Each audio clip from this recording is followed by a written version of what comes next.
Robert Jenrick joins me now. He was the Immigration Minister before his resignation over the Rwanda Bill. He's also Tory MP for Newark. Robert, lovely to see you this morning. Good morning. Thanks for having me. I'm interested in your political journey. On one hand, you sort of came into Cabinet because you were a Rishi Sunak ally, and now you seem to have done a pivot towards Suella Braverman, sort of siding with the right of the party. How's that come about? Well, I've always believed very strongly on these issues, particularly on immigration. I think that illegal migration is doing untold damage to our country, and the stakes are extremely high, and we have to take action. And legal migration was a promise that we made, not just in our last manifesto, but in every manifesto for nigh on 30 years. And yet we're living in a country where 750,000 people are coming in legally every year. And so on these two issues and others, I feel extremely strongly, and we need to take greater action as a government to protect the country from this great challenge. But you're saying that this Rwanda Bill isn't tough enough. I mean, obviously there's been warnings from the likes of Isaac Levido and others about the Conservatives' campaign for the general election being undermined by people like you. You know, it's unite or die. You can understand that perspective. I mean, the bill's gone through, this rebellion fizzled out. Why was that? Well, look, I will continue to make the argument. You're right to say that the government won the votes in the House of Commons, and the amendments that I put forward were ultimately unsuccessful. I chose to vote against the bill because I felt that it's a weak bill that ultimately won't work. And we will have to see now if in August there are still small boats crossing the channel, then it will be shown that my argument was right and the government's was wrong. But I hope, of course, that the Prime Minister is successful, because I want to see the small boats stop. I think this is doing immense damage. Think of the hotels, the billions of pounds that are being wasted, the people who are dying in the Channel, the people smugglers that are feasting on this appalling trade. I want to see the small boats stop. I believe that the way to do that is through the most robust action, and that view is formed having travelled around the world, having seen that the only countries in the world that have fixed this problem, Australia and Greece in recent years, chose to take the hardest path. That's what I was proposing. The Prime Minister ultimately wanted to do a different way. Why do you think the Prime Minister wouldn't listen to you? I mean, you and Suella were at the sharp end of things at the Home Office. I mean, is it poor leadership skills? Is it a lack of understanding of the electoral calamity he faces with the threat from reform? What is he pig-headed? What's the answer? I think you have to ask him. I think he genuinely believes that the bill that he is proposing will work. I take a different view, and we'll have to see, won't we? Is he just being naive? Is he naive? What is this? Well, I don't know. I'm not going to comment on the Prime Minister's motivations. I think he understands the problem, but to me, having seen it at the absolute sharp end, having visited residents of Dover whose homes have been broken into by illegal migrants, having seen the aftermath of riots in Knowsley, where there was a hotel that created immense community issues, having been to North Africa and seen the people smugglers and traffickers in places like Algeria and Tunisia and Libya, I think this is an immense challenge, and not one that's just a fleeting issue. No. It's going to be with us for many decades to come, and I want to insulate the UK from that. That was why I resigned from government. That's why I proposed these amendments. Are you going to campaign next for us to leave the ECHR? Well, I think that our membership of the ECHR is unsustainable. I think that will become clearer and clearer to the British public in the months and the years ahead.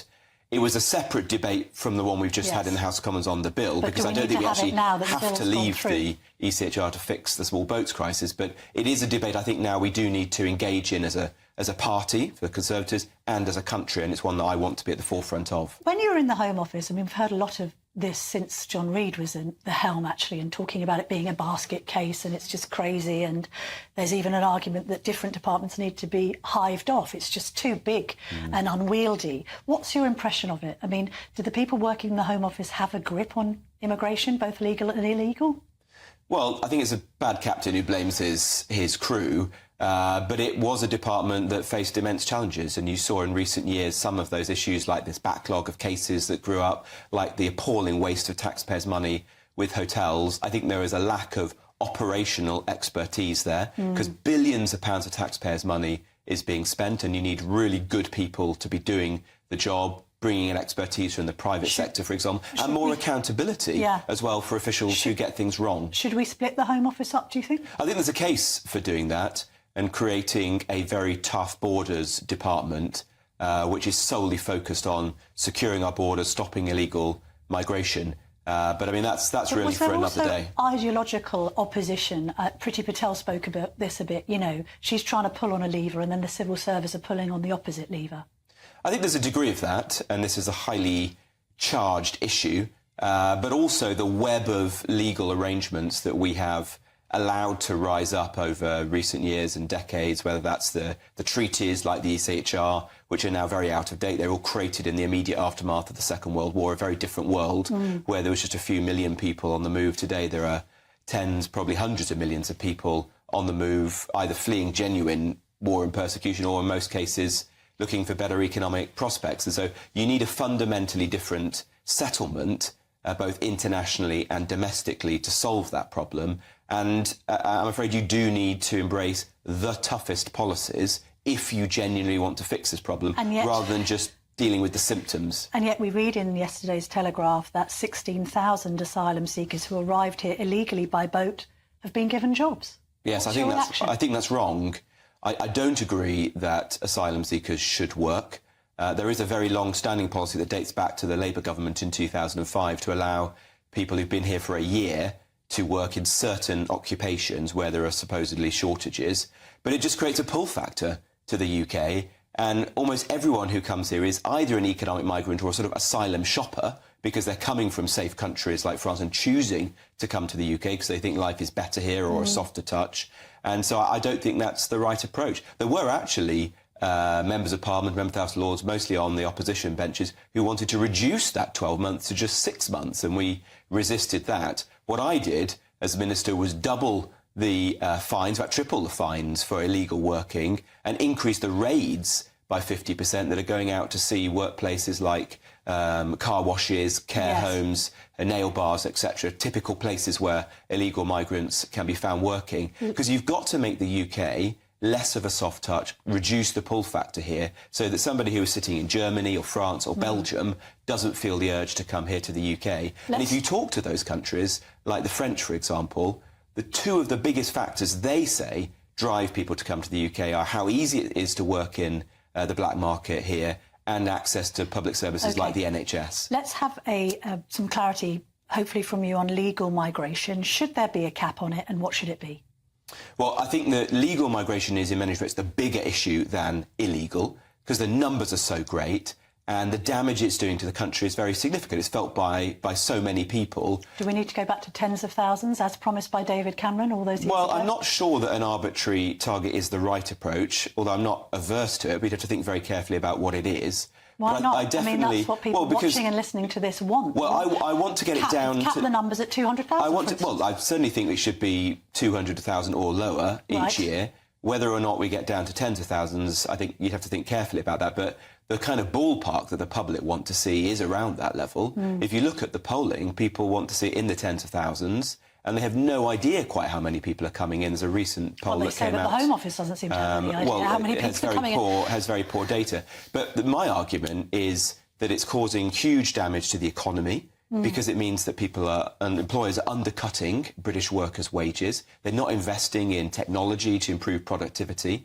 It's created a huge issue for housing, an issue that I've campaigned on for many years. And I think the housing crisis today is as much an immigration crisis as it is one about housing. We've only got a minute left, so a couple more questions for you. You want to see a ban on face coverings at protests. Why? I do. If you look at those protests, for example, about Gaza in recent months, I think it's completely wrong that people are able to be on the streets wearing masks. It means that it's very hard for the police to arrest them, to hold lawbreakers to account, and it makes many people feel very nervous and uneasy on the streets. It's very intimidating, so I want to see the law changed.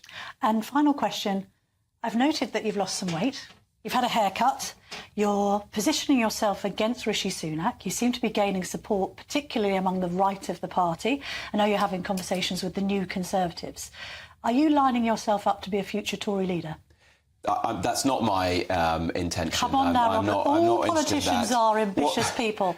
Well, look, what I am trying to do is to make an argument, and part of that is around illegal migration. I think that for too long, too few politicians have gone and argued that we need to take the most robust action.